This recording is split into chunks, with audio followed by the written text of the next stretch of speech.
Okay. So the lighting in here is terrible. Let me see if I can move us a little bit farther out, huh?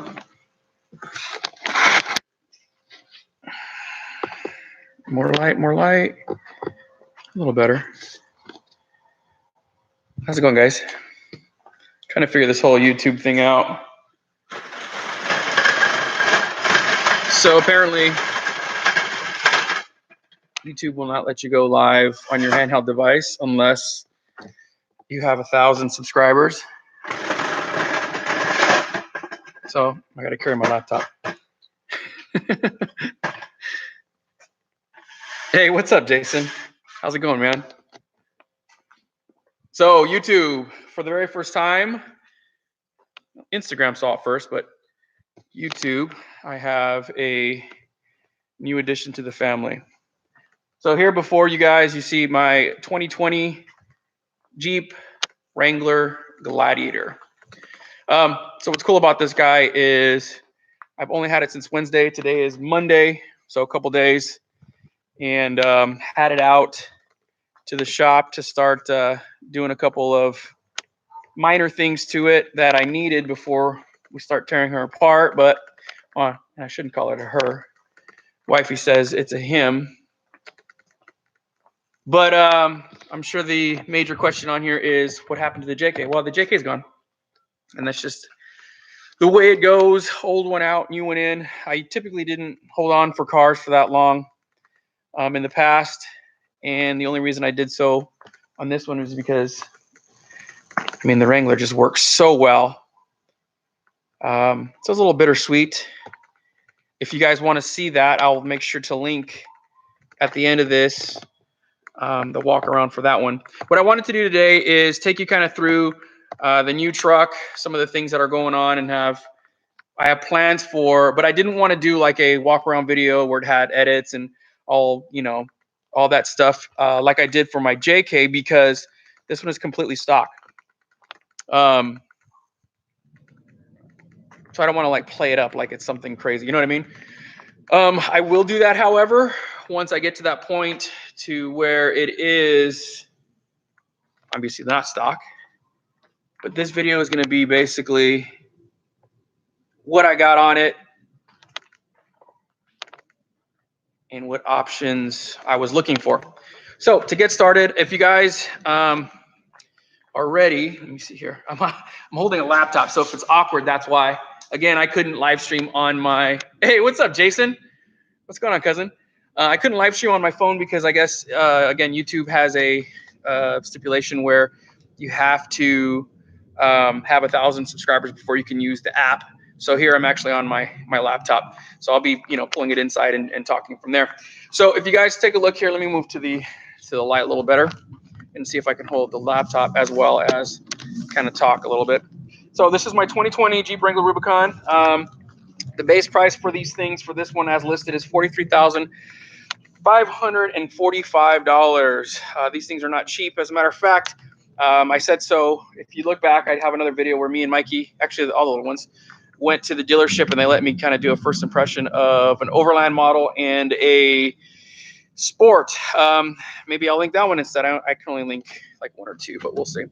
And if you go back and look at that video, one of the things I said is, Jeep is very, very, what's the word? They think very highly of this product, which is the Jeep Gladiator. And for me, I've always been more of a truck guy than anything. The only difference was for me, and the reason why I had a Wrangler is one, because the family grew.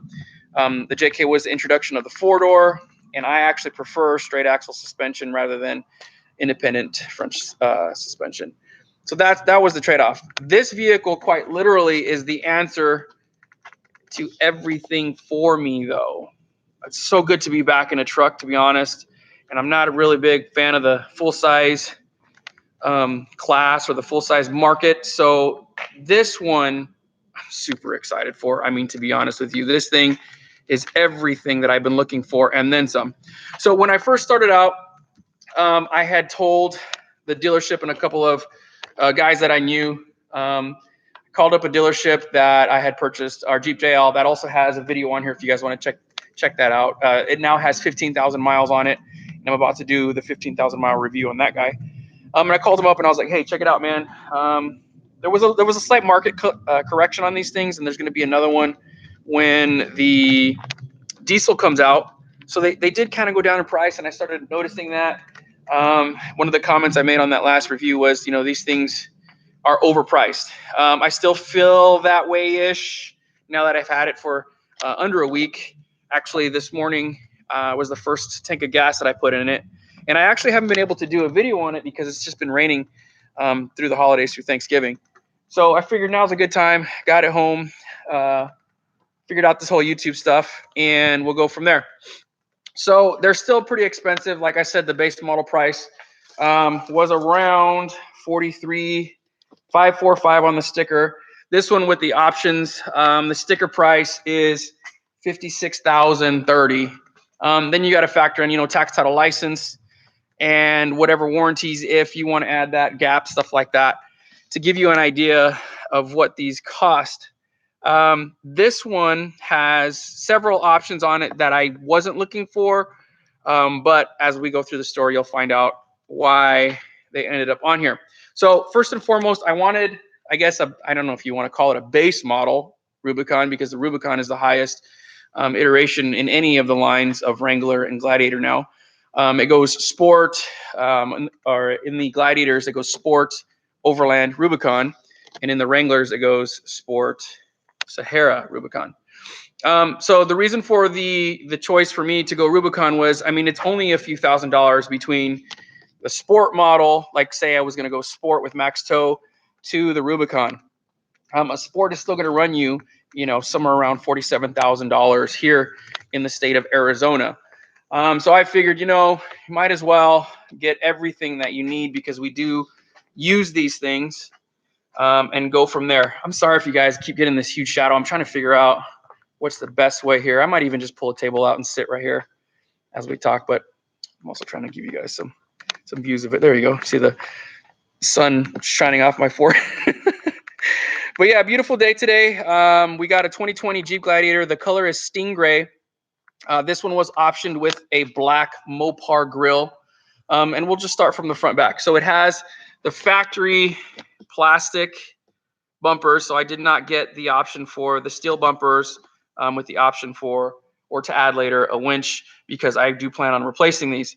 When I originally asked the dealership to find me a Gladiator, the very first thing was it has to be in Stingray.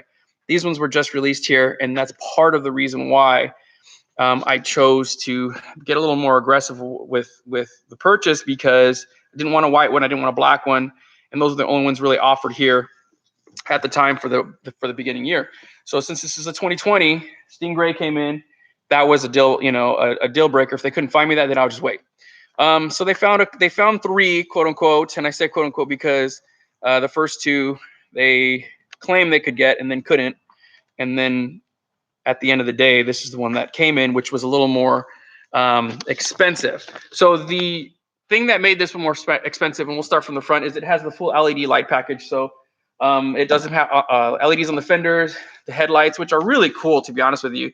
I don't know. It depends on how you guys feel about it. I personally was going to change those anyways, so I didn't have to have, or didn't want to pay the extra. It's like, what, $1,300? I have my sticker price here. I'll tell you right now. Optional leather. Where are we at? Premium LED. Premium LED group is $995 from the factory. So I originally didn't want that, but it came on it, so it looks really nice. So LED fog lights, LED headlights, and LEDs on the rear, and also LEDs on the fender. $1,000 upgrade.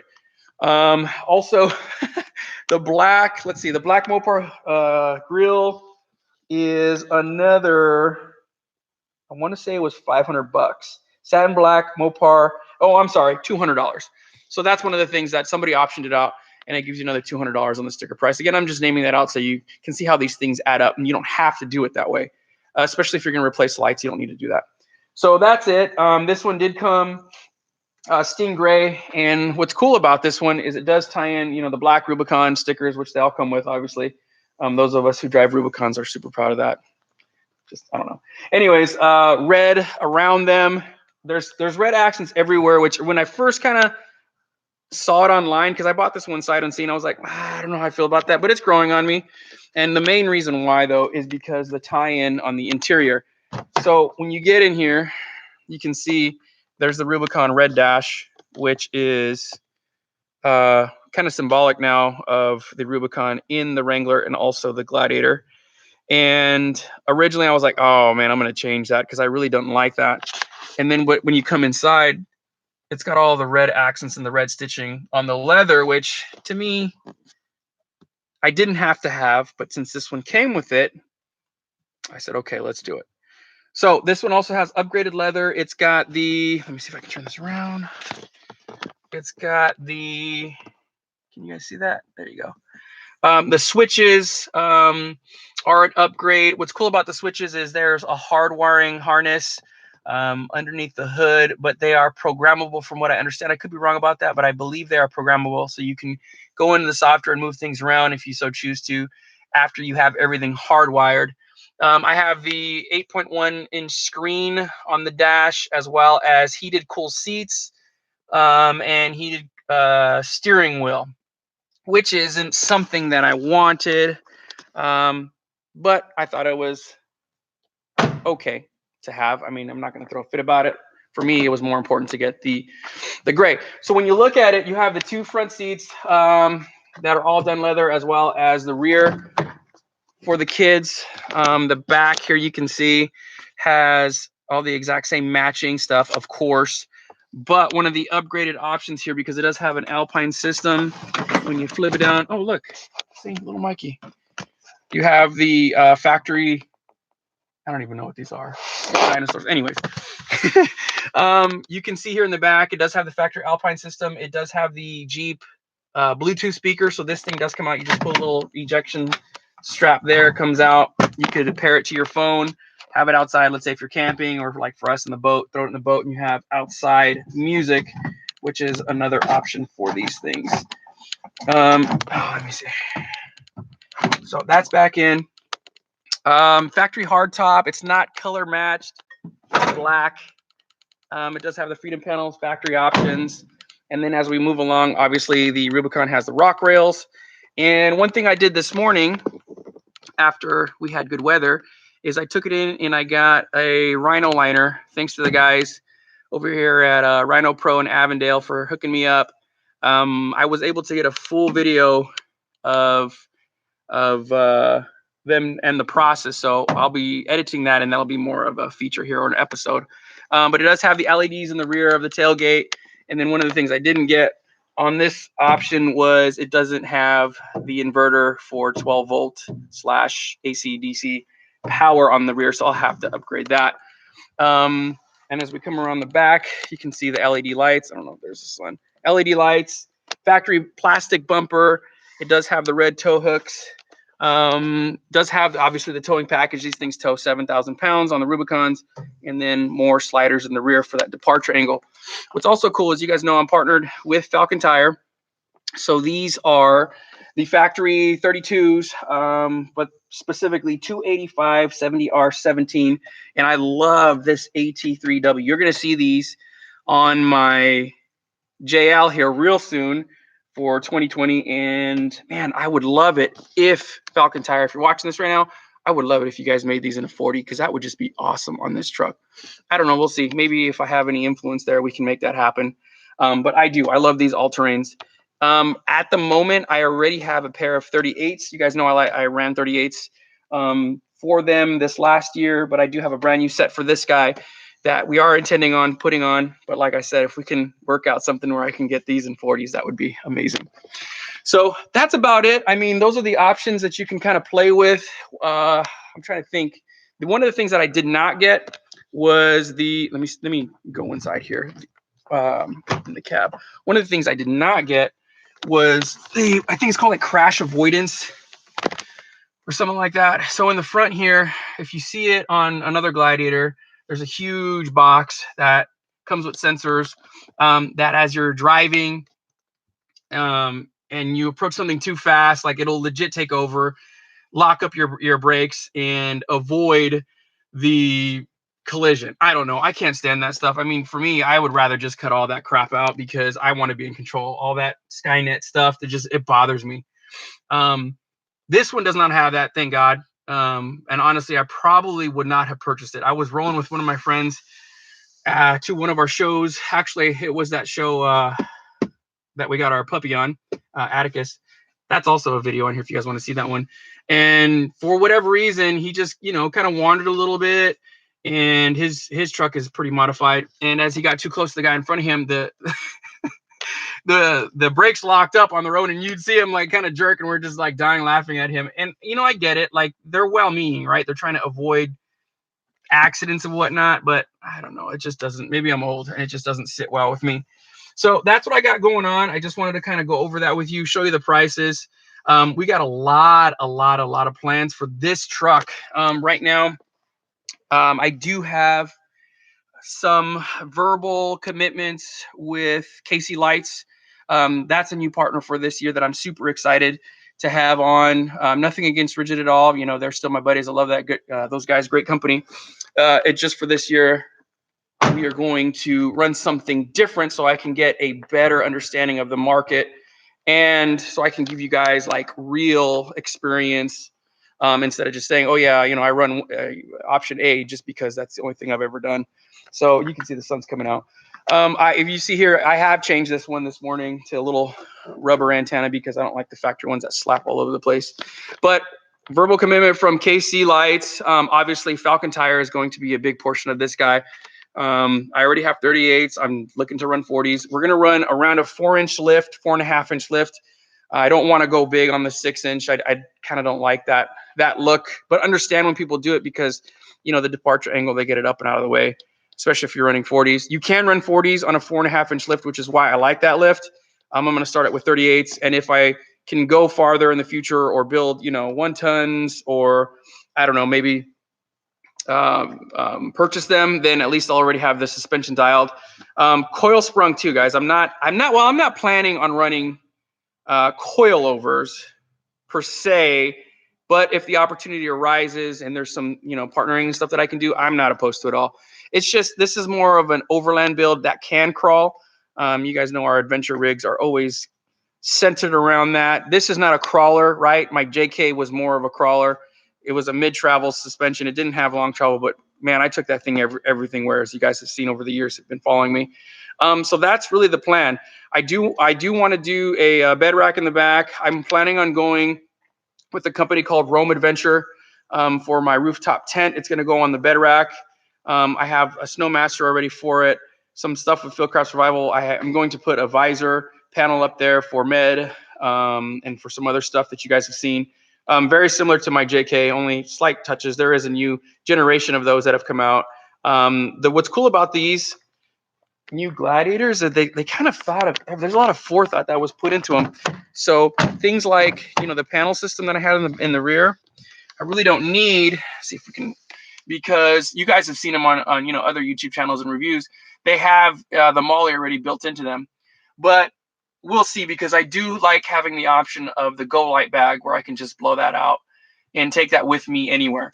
Other than that, one of the other options I did get, I'll get a price as we get out here. You can see the floor mats. This one was already optioned with the rubber floor mats from the factory, and you can see how dirty they are already because it's been raining.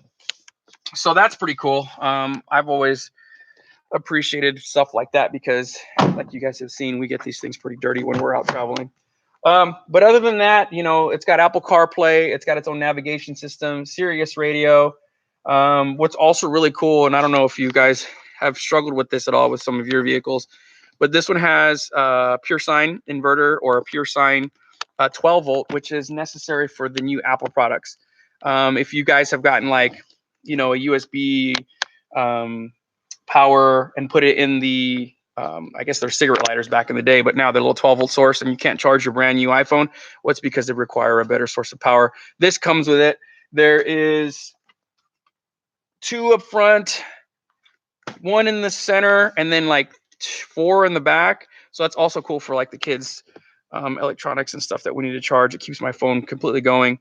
I have also ordered a 67 Designs mount You guys know I love those things. I have them on my JL, and also I had them on my JK. So I have 2 mounts that should be here this week that are going there. That'll also house my iPad and my iPhone. And then I'm debating on whether to get. There's a ring that I can put here that'll hold my it'll hold my CB down, and then like my rugged radio or ham radios there in the front. But other than that, everything's going in the back. I mean, these things have a great tow capacity. They have a great payload, and we're going to build it all from there. And as we go through that, you guys will see the process. That's really what's cool about this video today is as I started my YouTube channel, you guys just kind of saw, okay, here's a Jeep, and we do things with it. Well, what's cool about this one, and it's always cool on a U project, is that you'll get to see the progression over time, which is why I wanted to do this live at the same time, just to reiterate. So you can see it in the beginning, and then as I do a walk around, or you'll see it in the magazines like, you know, we've done in the past. If you guys haven't seen, my JK was in Survivor's Edge magazine recently, and also I showed a little bit of it on the Overland Journal stuff. There are some talks of us trying to get this done and ready for SEMA. I don't know if we've missed the deadline already, but I'm in the Fieldcraft Survival booth. You guys know those are my buddies and my partners there. But we'll see. We'll see how quickly we can get this all done. I have most of the stuff here in terms of build stuff, but the expensive stuff like suspension, I'm shaking.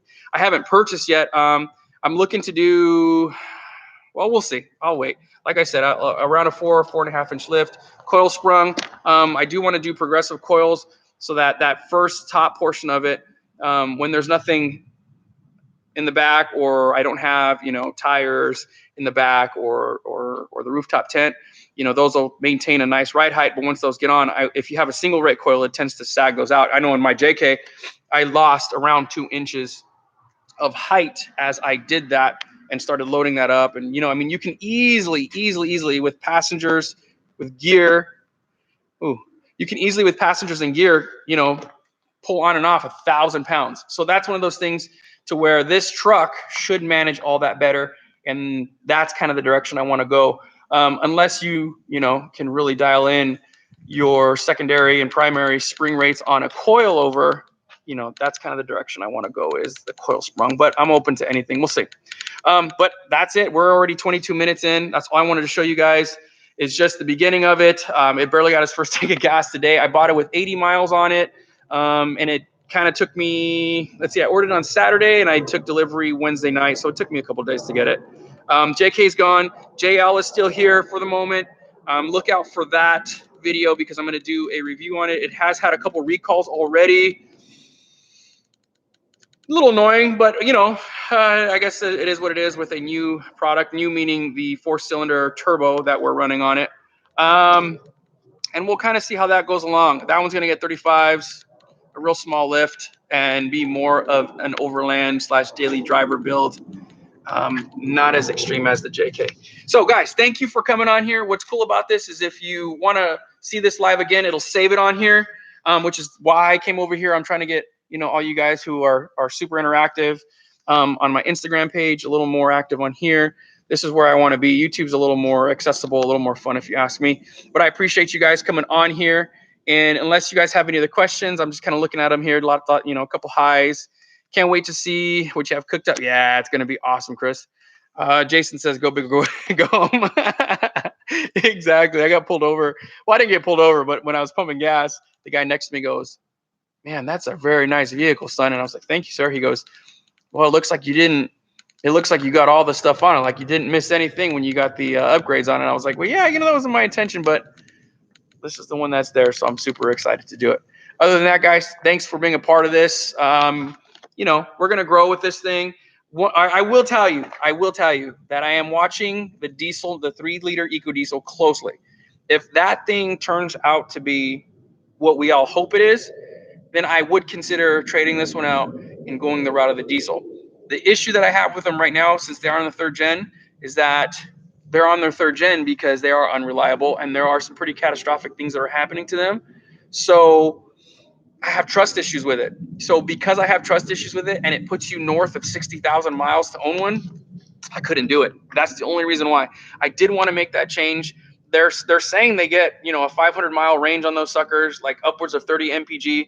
which is really cool, especially for a family vehicle or an overland vehicle expedition. Everything that we're trying to do, you know, just a daily driver, that's cooler. But like I said, I have trust issues with them, and we'll wait to see how that develops. Maybe if that's the case, we will do, I don't know, the diesel Wrangler, you know, and trade in Genie's JL and go that route. But I don't know. I'm gonna have to watch them. The first gen on everything is always kind of, you know, iffy. So when that releases here in 2020, we'll be watching that closely.